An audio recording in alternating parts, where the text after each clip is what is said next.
ஜெயிக்கிற சூழ்நிலை இல்லை. இன்னைக்கு உங்க வாழ்க்கை அப்படிதானே இருக்குது.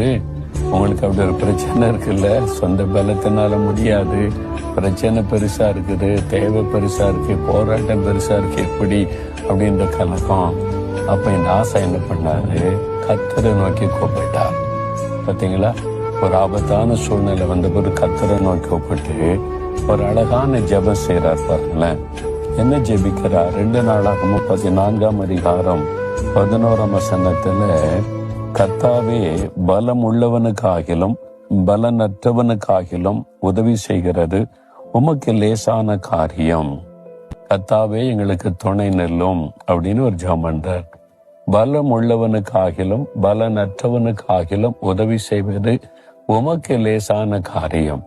அதாவது எங்களை விட 2 மடங்கு அதிகமான பெரிய சேனையோடு வந்திருக்கிறான். அவனை ஜெயிக்கிறதற்கு எங்களுக்கு உதவி செய்வது உமக்கு லேசான காரியம். நீர் எங்களுக்கு துணை நின்ற போது நாங்க சுலபமா ஜெயித்துருவோம். அவ்வளவுதான். இது அழகான ஒரு ஜெபம்.